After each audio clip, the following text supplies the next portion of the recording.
prochaine, quand je reviendrai à l'église, on aura l'occasion de faire la Sainte Seine. Donc, dans moins de 2 mois, normalement, je dois recevoir le pasteur William. Il sera au Luxembourg chez les prophètes exaucés. Il vient de prêcher ici le matin, mais je serai là avec vous pour partager la première Sainte Seine. Sinon, après, ça sera reporté plus loin.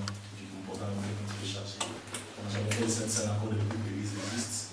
Les hommes de Dieu qui sont là ont été consacrés. Et ils viendront en pays pastoral, hein, et ils feront la Sainte Seine, je serai là avec vous. Amen. Amen. Donc, ceux qui sont baptisés peuvent déjà commencer à se préparer pour le week-end. C'est quel week-end avant, bien aimé? C'est le 11, je crois, non? Oui, ce sera le 11, le dimanche 11 mars. 11 mars, voilà. Donc, on va voir ensemble, soit on le fait le dimanche, soit on le fait le samedi soir. Non, le dimanche, c'est mieux. Hein?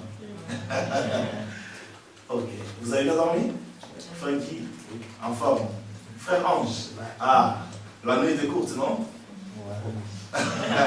On a raccourci les matchs qu'on regarde à la télé pour bien dormir. Maman, tu vas bien? Oui. Et Dieu t'est béni, ça fait longtemps. Je suis très heureux de te revoir. Bien aimé, ton prénom? Brice. Bruce, hein? Ou Brice? Ok, gloire au Seigneur. Parce qu'il y a Bruce et Brice, c'est la dépression américaine en français. Alors, notre frère Brice, je suis heureux de faire votre connaissance. Puis je viens à ma soeur Charlotte. Et voilà, je trouve que ça va. Tous les autres, on s'est connus depuis. N'est-ce pas, Robert? Ah, lui, c'est un vieux. Amen. Dis-moi, vieux gars. C'est l'ancien dans l'église. Gloire au Seigneur. Voilà, aujourd'hui, j'aimerais partager avec vous quelques paroles. Hier, on a parlé sur la foi. C'était, en fait, mon cœur était orienté à vous parler de la foi. Mais aujourd'hui, j'aimerais quand même parler de l'influence d'une manière un peu différente. Le livre de 2 Rois, chapitre 2, nous ouvrons la parole de Dieu dans l'Ancien Testament et nous lirons également dans Matthieu, chapitre 5. Peut-être que les hommes de Dieu vous en ont déjà parlé, parce que qui parle de l'influence, on parle d'un thème qui est très important dans Matthieu, chapitre 5, verset 13 à 16, sur lequel je suis en train de prêcher au niveau de nos amis à Strasbourg. Il est vivant. Yes. Que le Seigneur soit glorifié. 2 Rois, chapitre 2, verset 19 à 22. 2 Rois, chapitre 2, verset 19 à 22. J'ai fait la lecture pour vous. Dans ma version, il est intitulé Les eaux de Jéricho. Le verset 19, la Bible dit ceci. 2 Rois, chapitre 2. Le verset 19, la Bible déclare. Tu n'as pas retrouvé? 2 Rois, chapitre 2. Merci. Verset 19. Les hommes de la ville dirent à Élisée, le séjour de la ville est bon.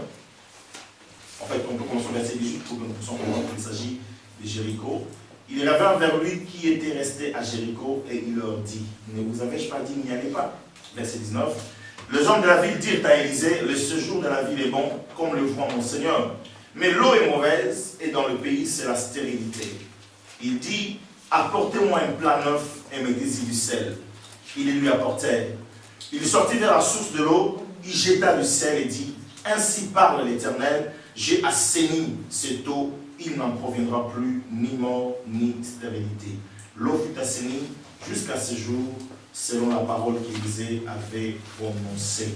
Le verset 21, je reprends. Il sortit vers la source de l'eau, il jeta du sel et dit, ainsi parle l'Éternel, j'ai assaini cette eau, il n'en proviendra plus ni mort ni stérilité.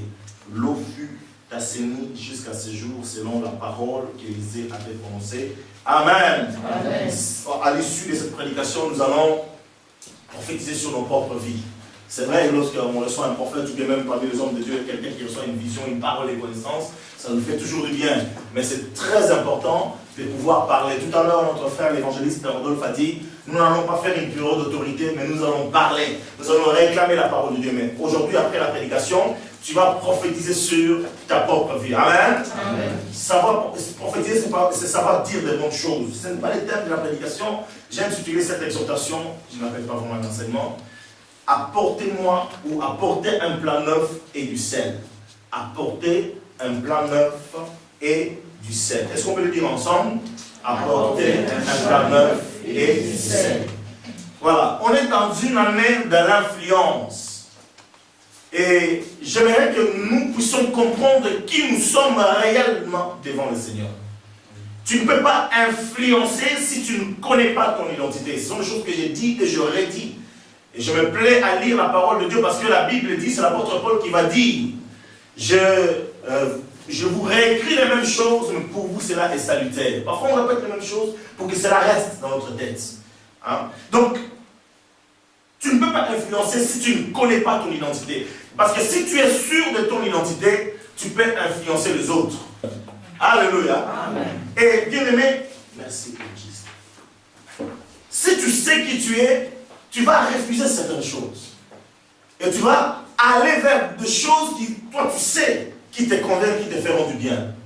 Vous savez, quand quelqu'un n'est pas sûr de lui, on lui fait faire n'importe quoi. Amen. Et si tu es sûr de ton identité, tu ne vas pas faire n'importe quoi. Vous êtes avec moi? Amen. Même la prédication que je vais dire aujourd'hui, c'est juste pour nous amener à comprendre qui nous sommes. Je suis allé passer le test, mais puisque je n'étais pas électricien, que j'étais électronicien, les tests théoriques, j'ai eu 5 sur 5. Parce que les schémas marchiens, ça on connaît, c'est la même chose qu'on prend en électronique. Mais le schéma pratique, comment on pose l'interrupteur, j'avais vu moi. Un va-et-vient, un interrupteur au simple, au double, je ne connaissais pas, là c'était 0. Mais à l'AFPA, vous savez, quand tu connais ton identité, Dieu t'accompagne. Mais si tu ne connais pas ton identité, Dieu va te regarder. Et puis tu vas dire, mais Seigneur, tu étais où? Mais j'étais là. Alléluia. Amen. Parce que quand Dieu dit que tu es la tête, et puis toi tu te présentes à un endroit, tu dis, la Bible te dit que tu es la tête, mais toi tu dis, tu sais, moi je suis un pauvre pécheur, je suis un pauvre, ma famille. Hey, non, dis qui tu es, réclame ton identité et tes droits, et tu vas ces choses se réaliser. Alléluia. Amen. Le gars de l'AFPA, il marque théorie 5 sur 5, électricité, il ne connaît pas grand chose en pratique. Mais il peut quand même commencer à travailler comme électricien. Je n'ai jamais fait l'électricité en France. Alléluia. Amen. Bien aimé, Dieu est capable si toi, tu crois dans ton identité. Amen. Et au final, c'est quoi? J'ai commencé à travailler comme électricien. Je ne savais pas comment poser les goulottes. Je vous dis, moi je ne connaissais pas ces choses-là, les goulottes. J'ai commencé à poser les goulottes courbées. Mais j'ai continué. Et j'ai fini par devenir un électricien hautement qualifié. Donc, c'est-à-dire, quand j'allais dans le boîte intérimaire ou bien je travaillais en CDD, j'étais un encadreur. J'encadrais les gens qui venaient. Mais au départ, je n'étais pas électricien. Pourquoi? J'avais simplement refusé dans mon cœur de dire, je ne vais pas faire n'importe quoi. Vous êtes avec moi? Tu dois connaître ton identité. Et aujourd'hui, ton identité passe par la compréhension des autres choses. Le prophète va dire, apporte-moi un blanc neuf et du sel.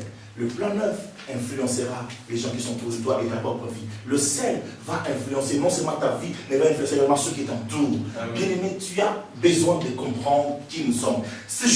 Les séjours du prophète dans la ville de Jéricho s'est passé bien. La Bible dit, les anciens de cette ville vont venir le trouver en disant, oh homme de Dieu, tu es béni au milieu de nous. La ville, tu vois, le séjour il est bon, mais il y a toujours un mais. Combien y a-t-il pas de gens qui tout semble aller bien, mais d'ailleurs, quand il dit comment ça va? Ça va bien, mais le mais là veut dire que alors les gens, pour éviter qu'ils disent le mais, quand on lui pose la question comment ça va, ça peut aller, hein? Alléluia. Amen. Vous êtes là? Amen. Les gens disent ça peut aller, mais ça peut aller, ça ne veut pas dire que ça va. Ouais. Mais seulement quand ils disent ça peut aller, donc tu poses plus la question, qu'est-ce qui ne va pas? Parce qu'il te dit ça peut aller. Donc ça peut, mais ça ne va pas. Donc ces gens disaient non, ça va. Mais ce jour, mais il y a quelque chose. Quelle était la chose qui n'allait pas dans cette ville? La chose qui n'allait pas dans cette ville, c'est que l'eau était mauvaise. L'eau n'était pas potable.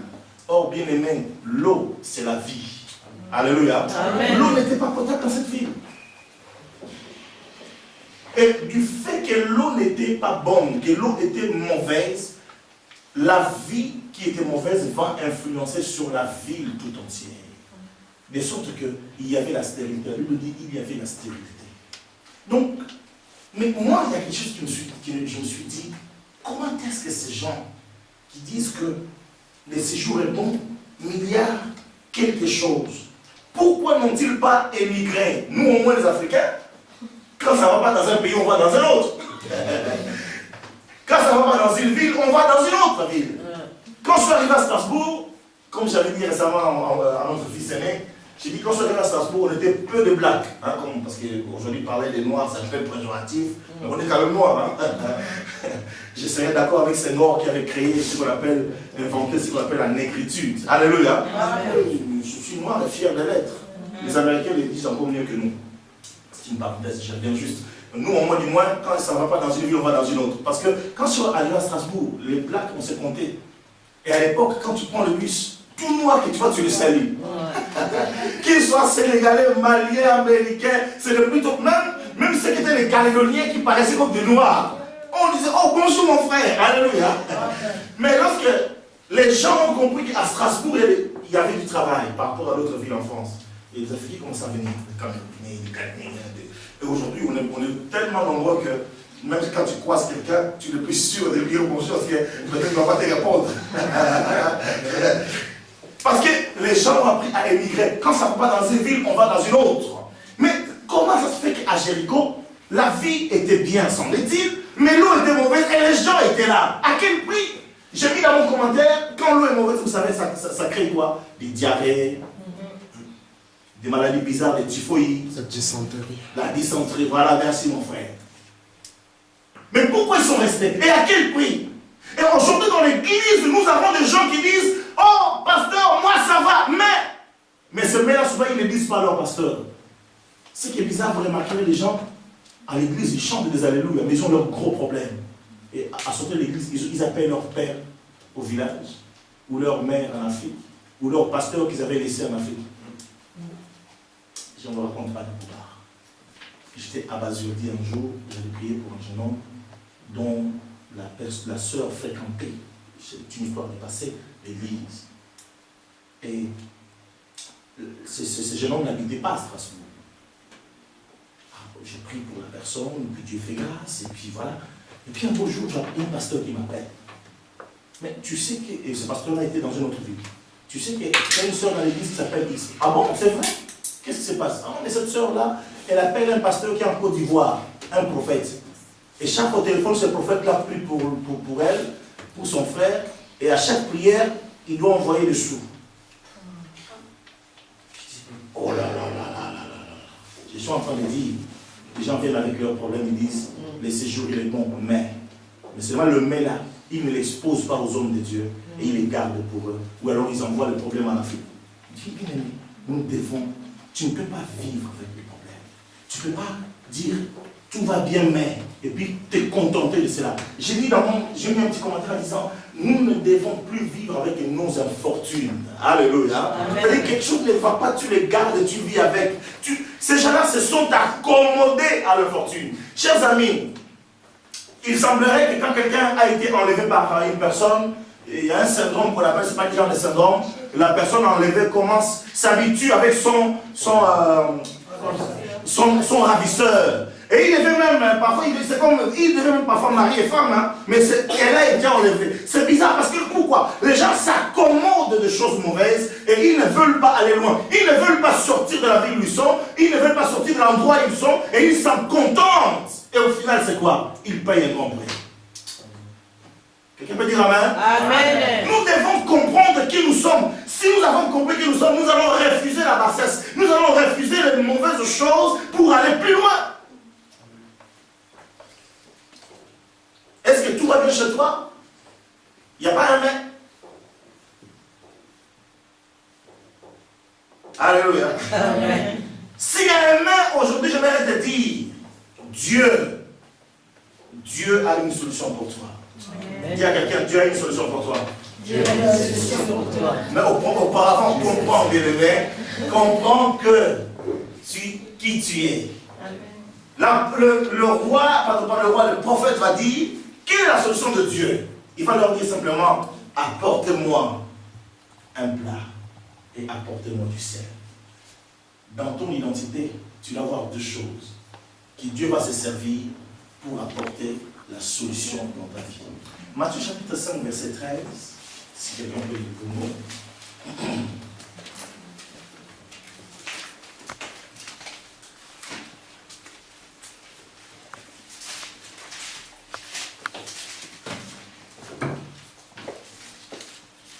J'ai lu la parole du Seigneur. Matthieu 5, Et verset 13. Vous êtes le sel de la terre. Si ce sel perd sa saveur, avec quoi la saveur tombe? Ce sel ne vaut plus rien. Il n'est bon qu'à être jeté dehors et piétiné. Merci, ma soeur. Dans ma version, Louis II révisé, la Bible dit, c'est vous qui êtes le sel de la terre. Jésus, lorsqu'il s'adresse aux disciples, il ne dit pas, peut-être que vous êtes du sel, vous ressemblez du sel, vous avez... Alléluia. C'est comme... Non, Jésus n'a pas dit, vous avez l'air d'être. Jésus va dire, il va désigner en disant, vous êtes. C'est ça l'identité. En fait, le Seigneur dit, tu es le sel. Et quand tu es le sel, tu es un potentiel porteur de solutions dans ta propre vie et dans la vie de ceux qui t'entourent. Amen.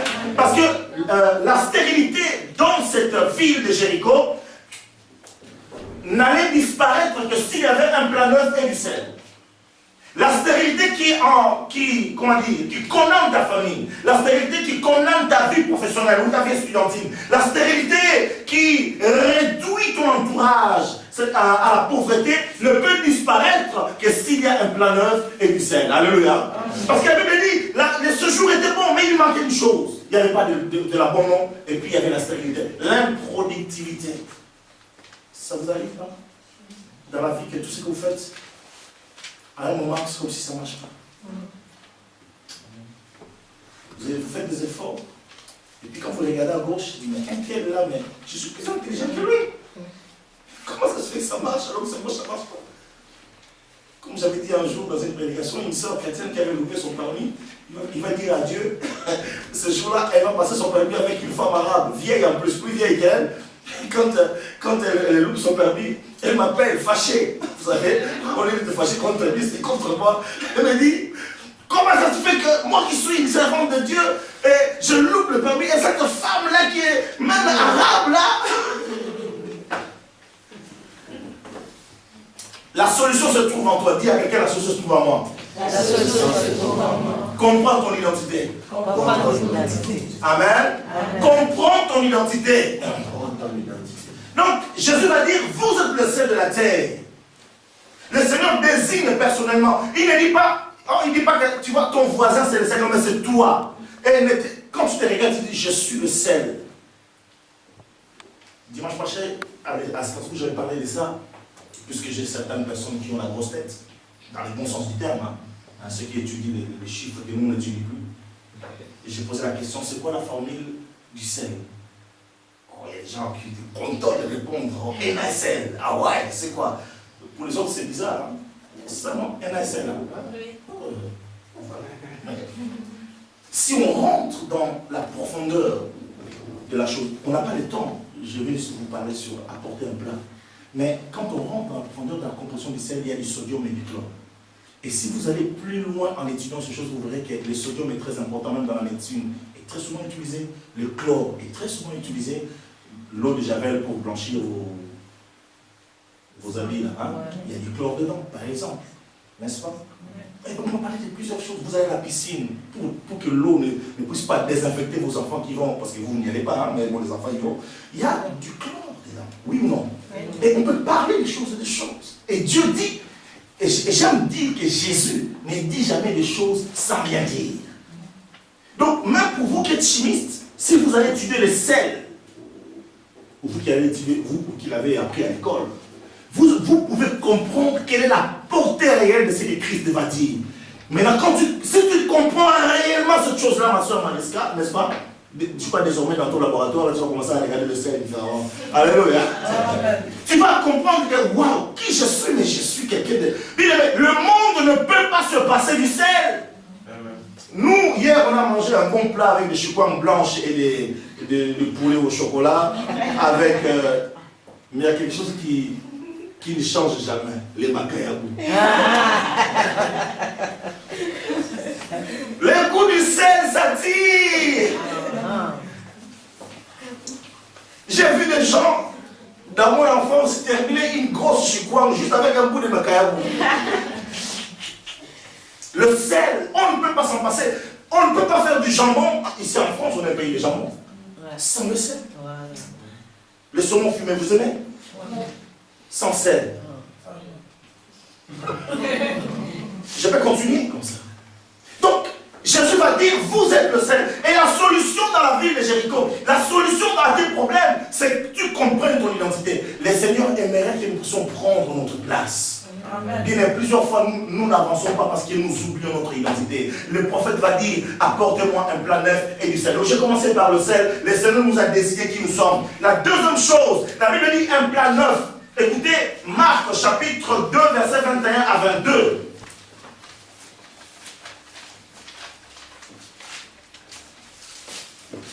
Dieu n'a pas dit, tu sais, tu vas chercher la vieille casserole là, et puis vous mettez... Non, Dieu dit, apportez-moi un plat neuf.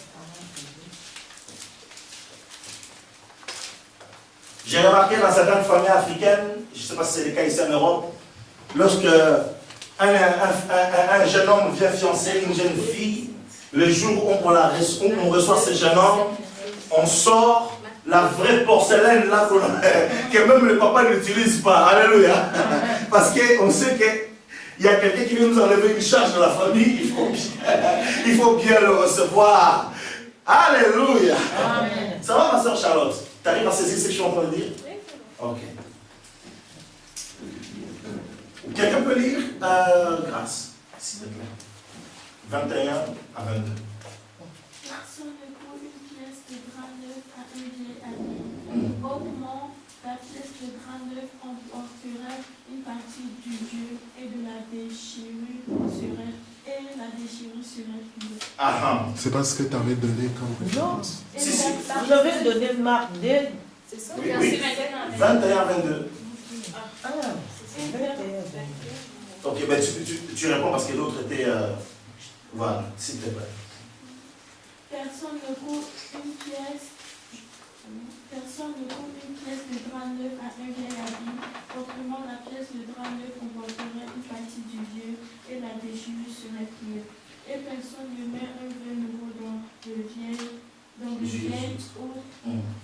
Autrement, le vin fait rompre les houttes et le vin et les houttes sont perdus, mais il faut mettre le vin nouveau dans des autres neuves. Amen. Bien aimé, la première chose, Jésus t'a désigné. Pour la solution, Jésus t'a désigné comme étant le sel. La deuxième chose, Jésus veut que tu comprennes que tu dois être un nouvel homme, une nouvelle femme, une nouvelle personne. Christ va dire, on ne peut pas mélanger le vieux avec l'ancien. Souvent, nous prions, mais nous prions Dieu avec l'ancienne fréquence. Nous prions Dieu avec les anciennes habitudes. Je viens vers Dieu, mais je reste un vieil homme. Qu'est-ce que je veux dire? Tout en étant jeune, je parle un langage spirituel. Tout en étant jeune, ou un peu âgé, mais en tout cas, la réalité c'est que les vieils hommes qu'on appelle la chair, la nature humaine, a encore l'emprise sur toi.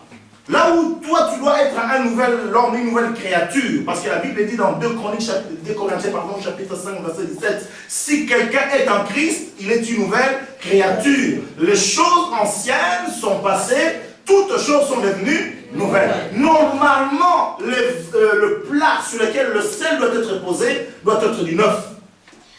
Donc tu dois passer entre les mains de Jésus. Il doit être crucifié avec lui, parce que lui il a déjà été crucifié. Et quand tu es crucifié avec lui, ta vie change. Là où tu étais un dragueur de filles, tu deviens prédicateur de l'évangile. Là où tu étais une menteuse professionnelle, tu deviens quelqu'un qui exhorte d'une manière extraordinaire. Là où tu étais une rancunière avérée, tu deviens une pacificatrice. Vous me suivez? Mais le problème c'est quoi? Nous voulons que Dieu apporte la solution. Nous avons compris qui nous sommes, mais nous voulons rester les anciens. Bien-aimés, le prophète va dire, apportez du plat neuf. Sois un plat neuf. Un plat neuf qui va servir à apporter la solution. Qui va servir à apporter la fertilité et la productivité. Qui va apporter, qui va amener, pardon, à assainir les eaux qui sont mauvaises. Quel genre de plat es-tu?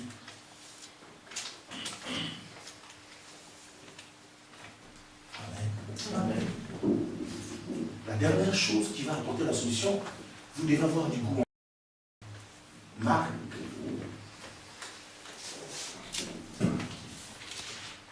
Ça, on va aller à la fin. Mais notez quand même, nous devons avoir du goût en nous-mêmes. L'une des qualités du sel, c'est de savoir donner du goût. Mais si le sel donne le goût, c'est parce qu'en lui-même, il a du goût. On ne peut pas donner du goût à quelque chose, modifier quelque chose, sans que nous puissions avoir en nous-mêmes cette qualité. Alors, quel est le but de Dieu aujourd'hui, chers amis? On retourne dans le livre de 2 Rois, qu'on avait lu tout à l'heure, même chapitre. Il y a quelque chose qui m'a tiqué. Le verset 21, 2 Rois, chapitre 2, le verset 21. Qu'est-ce que Dieu veut que nous puissions faire aujourd'hui?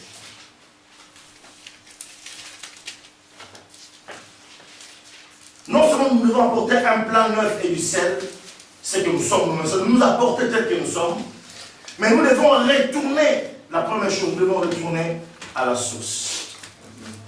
La Bible dit, va vers la source. Verset 21, tu l'as vu? Tu peux lire? Tu n'as pas lu, mon frère? Ah, mais tu es un peu... D'accord, c'est pas grave. Il se rendit à la source des eaux, il jeta du sel et dit, voici ce que déclare l'Éternel. Merci beaucoup. J'ai rendu cette eau saine, elle ne causera plus la mort et ne rendra plus la terre infertile. Verset 22. Les eaux devinrent saines et le sont restés jusqu'à ce jour, conformément à la parole qu'Élisée avait prononcée. Merci beaucoup, ma soeur. Bien-aimé, la Bible dit ils retournèrent à la source.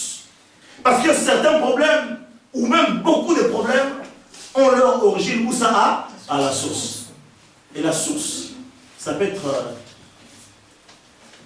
plusieurs choses. Mais l'une de laquelle je pense, nos sources familiales.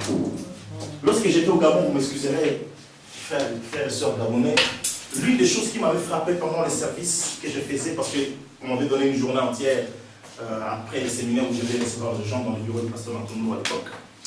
Et la plupart des personnes que je recevais, quand je pose la question, qu'est-ce qui ne va pas?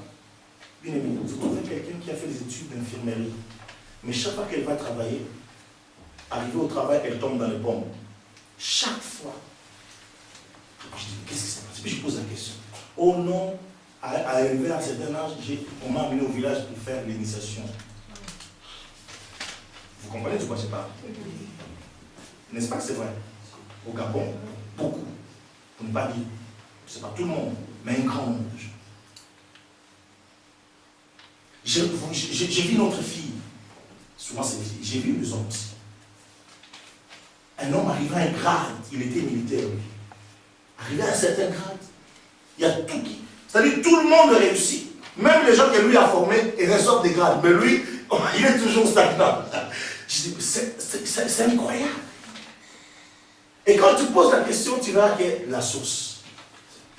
Et Dieu veut que nous puissions, avec du sel que nous sommes, que lui, Jésus, est en nous, avec du plan d'être que nous sommes devenus des hommes nouveaux, nous devons aller maintenant à la source. Bien aimé, si tu vas avec la vieille nature, tu vas te faire massacrer. Alléluia. C'est pour ça que vous verrez certaines personnes, plus il faut des prières d'autorité, plus leurs problèmes deviennent graves. Et puis après, ils posent la question, mais Jésus, c'est bizarre, plus je prie, plus ça ne va pas. Mais parce que tu n'es pas encore devenu un nouveau plat. Deviens un nouveau plat. Et puis après, va à la source. Quelqu'un avait chanté, oh non, je suis descendu. Non, tu n'as pas besoin de descendre, Jésus est déjà descendu. Alléluia. Amen. Tu n'as qu'à aller par la prière et par la foi, dire source. Aujourd'hui, j'apporte du sel. Alléluia. Amen. Amen. Amen. Si vous avez peur, rien ne se fera. Mais si vous croyez dans votre identité, personne ne vous touchera. Amen. Allons vers la source. La source, ça peut être tes propres parents. Un parent, un jour, il t'a dit, mon fils va dépasser ma chemise. Toi, tu dis, mais ce vieux-là aussi, tu ne peux pas dépasser ta propre chemise.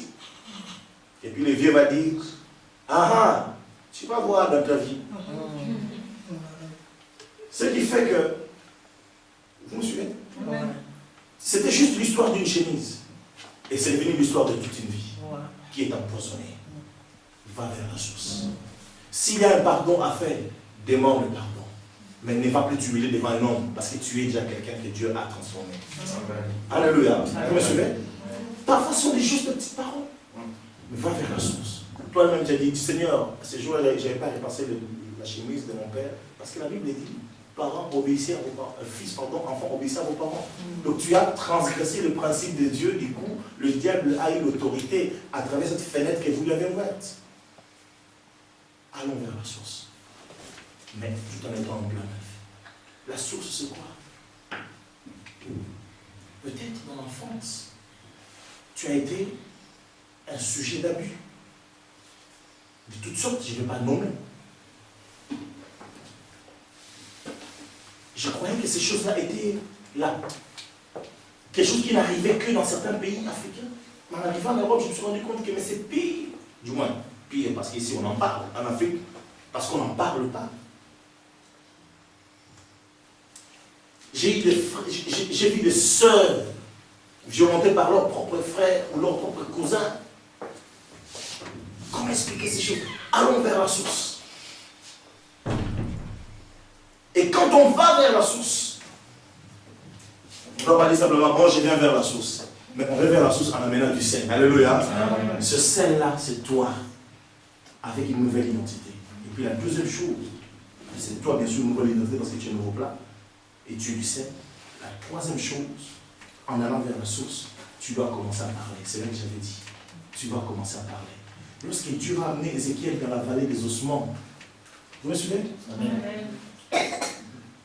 Dans Ézéchiel, Christ, Dieu va poser la question à Ézéchiel, fils de l'homme, ces eaux peuvent-tu les revivre? Ézéchiel va dire à Dieu, bon Seigneur, toi tu le sais, hein? Et puis qu'est-ce que Dieu va lui dire? Prophétise. Je ne sais pas si vous comprenez. Cette vallée d'ossements-là, ce n'est pas un cimetière où il y avait des tombeaux, les os étaient dans une même tombe. Non, la Bible dit que c'est une vallée d'ossements. C'est-à-dire que, peut-être, je prends l'exemple de M. Schmitt, sa tête est ici à Metz, du moins, là où nous sommes, sa jambe, du moins son tibia, parce qu'il est question des os, se retrouve à Voipy, l'orteil se retrouve, c'est pas ma technopole. Donc, c'est une vallée où les os, on ne peut plus savoir à qui appartenait, quel était l'individu à qui appartenait le crâne, le tibia, voilà. Mais Dieu lui dit, est-ce que ces os peuvent revivre? Et ce qu'elle va dire, Seigneur, tu le sais. Et mais quand nous avons la source, Dieu nous dit, est-ce que tu peux revivre? Est-ce que ta fille peut prendre à nouveau du... Est-ce que ta fille peut à nouveau être goûtante? Ou goûtue, ma fille dit souvent, c'est goûtu. Hein? Je ne sais pas si ça existe ces verbes-là, en tout cas. Ah bon, ça existe, hein? C'est le français vraiment compliqué. Ma fille dit, oh, papa, cette pomme-là, elle est goûtue. Ah bon, goûtue, moi, j'ai jamais fait la dictionnaire, mais voici vous le dites alors. Alléluia. Amen. Pour que ta vie devienne goûtue, laisse-moi le dire à ma manière africaine. Alléluia. Que ta vie prenne encore du goût, tu dois maintenant te mettre à parler. Est-ce que tu crois que ta vie peut revivre? Est-ce que tu crois que tu peux avancer à nouveau avec Dieu? Est-ce que tu crois que les portes qui sont fermées peuvent être ouvertes devant toi? Est-ce que tu crois que tu peux être élevé? Est-ce que tu crois que tu peux atteindre l'objectif? Mais à toi maintenant, parce que Dieu n'a pas dit à Ézéchiel, bon, puisque tu l'as dit, bon petit, tu vas voir. Hein? Dieu n'a pas dit, petit, tu vas voir ce que je vais faire là. Non. Tous les miracles que Dieu a accomplis, beaucoup pour ne pas dire tous, la plupart des miracles dans la Bible, vous verrez que c'est l'homme qui a agi, mais Dieu était derrière. Ce n'est pas l'ange Gabriel qui est descendu le jour où le soleil s'est arrêté avec Josué. L'ange n'est pas descendu en disant, bon Josué, attends, je vais te donner un coup de main. Soleil, arrête-toi. Non, la Bible dit, Josué va dire, soleil, arrête-toi. Et lune, suspend ta course. Parce que Josué savait qui il était. Et quand on sait qui on est, on peut prononcer des choses et les choses vont se réaliser. Aujourd'hui, Dieu veut assainir les eaux de Jéricho. Dieu veut assainir les eaux de ta vie. Dieu veut arrêter l'improductivité dans ta vie. Dieu veut arrêter ce que tu appelles la malchance. Comme disait un jour le pasteur, c'est il y a des gens qui, tout le monde n'est pas malade sauf lui. Ou alors, lorsqu'il est question de la grippe, autour de lui, il n'y a personne qui attrape la grippe. Il n'y a que lui qui attrape la grippe. Donc ils sont nés avec, entre guillemets, avec une certaine malchance. Mais aujourd'hui, tu peux l'arrêter. Ce n'est pas Dieu qui fera, mais toi, tu vas le faire. Puisque tu as compris qui tu es. Amen. Amen. Allons vers la source. Et je terminerai donc avec Marc chapitre 9, verset 50 et 51. Marc 9, 50 et 51. J'aimerais le dire encore, Dieu ne veut pas que vos vies restent empoisonnées et improductives, ni stériles. Dieu veut assainir vos vies. Marc 9, 50 et 51. Tu peux lire sur mon discours. Le sel est une bonne chose, mais s'il perd sa saveur, avec quoi la lui rendrez-vous? Ayez du sel en vous-même et soyez en paix les uns avec les autres. Merci ma soeur. Ayez du sel en vous-même. Gardez le goût que Dieu a créé en vous. Ayez du sel en vous-même. Et si vous avez du sel en vous-même, quand vous allez à la source, vous allez contaminer positivement la source. Amen. C'est pas si vous comprenez. Si vous allez à la source sans être du sel qui est posé sur un plat neuf, vous allez vous faire battre terriblement. Mais si vous avez le goût du sel, posé sur un plat neuf, c'est-à-dire un corps et une âme régénérés par Dieu, quand vous allez à la source, après quand vous allez prononcer les paroles, vous allez voir ce que Dieu va faire. Bien-aimé, je sais que Dieu est omnipotent.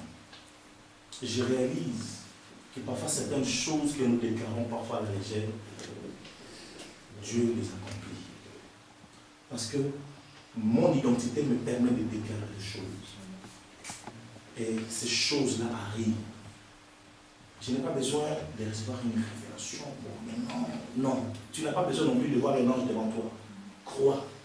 Et tu vas voir après, parce que tu parleras. C'est pour ça, j'ouvre une parenthèse pour les parents. C'est important de bénir vos enfants. C'est important de leur dire que vous êtes les futurs Obama. De leur dire que vous êtes les futurs premiers ministres. Vous êtes les futurs patrons. Prononcez ces choses-là. Ne faites pas comme les mamans africaines où aussi les leurs enfants.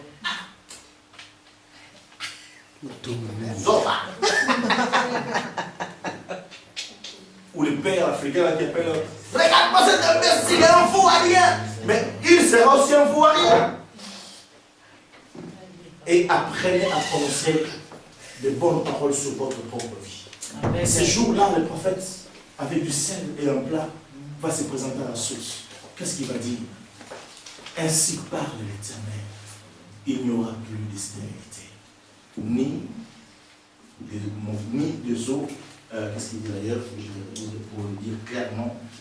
Ainsi parle l'Éternel, j'assainis cette eau, il n'en proviendra plus ni mort, ni stérilité. Vous imaginez? Des gens mouraient dans cette vie, mais il y avait quand même des habitants. C'est incompréhensible. Aujourd'hui, sors de là où il y a la mort. Alléluia. Va vers la source et prononce des paroles de vie. Que Dieu nous bénisse ensemble. Donc, on va se mettre debout.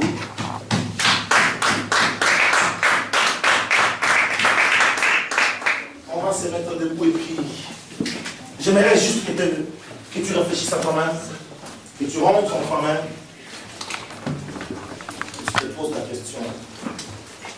Tu aimes la vie.